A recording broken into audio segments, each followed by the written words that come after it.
സന്നിധാനത്തും വനമേഖലയിലും മഴയ്ക്ക് ശമനം. ഇന്നലെ രാത്രി മുതൽ പുലർച്ചെ വരെ പെയ്ത ശക്തമായ മഴയിൽ സ്വാമി അയ്യപ്പൻ റോഡിലും വനമേഖലയിലും ഉണ്ടായത് വ്യാപക നാശനഷ്ടമാണ്. ഇതേസമയം പമ്പയിൽ ജലനിരപ്പ് മാറ്റമില്ലാതെ തുടരുകയാണ്. ഇന്നലെ സന്ധ്യയോടെ ആരംഭിച്ച മഴ സന്നിധാനത്തും മലയോര മേഖലയിലും പമ്പയിലും ശമിച്ചത് ഇന്ന് രാവിലെ 9ഓടെയാണ്. മഴയിൽ സ്വാമി അയ്യപ്പൻ റോഡിലും വനമേഖലയിലും വ്യാപക നാശനഷ്ടം ഉണ്ടാക്കി.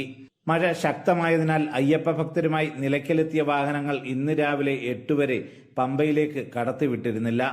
ദർശനം നടത്തിയ ഭക്തരെയും ഇന്നലെ രാത്രി മലയിറങ്ങാൻ അനുവദിച്ചിരുന്നില്ല. രാത്രി 12ഓടെ സ്വാമി അയ്യപ്പൻ റോഡിൽ മരം കടപുഴകി വീണ് അപകടമുണ്ടായെങ്കിലും ഭക്തരെ ഇതുവഴി കടത്തിവിടാതിരുന്നത് ആശ്വാസമായി. ഇതോടെ തടസ്സപ്പെട്ട യാത്രാ സംവിധാനം പുലർച്ചെ 3ഓടെ മരം മുറിച്ചു മാറ്റിയാണ് പുനഃസ്ഥാപിച്ചത്.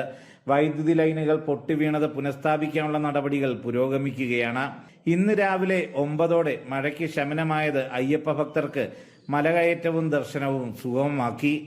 ഒരു ഏകദേശം രാവിലെ കാലത്ത് 8-9 മണി, ഇന്നലെ രാവിലെ വന്ന് തമ്പടിച്ചുകൊണ്ടിരുന്നവരാണ്. കാലത്ത് ഒരു 8-9 മണിയാകുമ്പോൾ കളക്ടറുടെ ഭാഗത്ത് നിന്ന് മെസ്സേജ് വന്നു, കടത്തിവിട്ടോളാൻ വേണ്ടിയിട്ടുള്ള നിർദ്ദേശം വന്നു. ദേവസ്വം ബോർഡ് അത് അനുവദിച്ചു. അതിൻ്റെ ഭാഗമായിട്ട് മുഴുവൻ ഭക്തരെയും കടത്തിവിട്ടു. സുഖദർശനം ഭഗവാന്റെ നിറപുത്തിരി കഴിഞ്ഞുകൊണ്ട് നെൽക്കതിരുമായി വീടുകളിലേക്ക് തിരിച്ചു ചെല്ലുന്നു.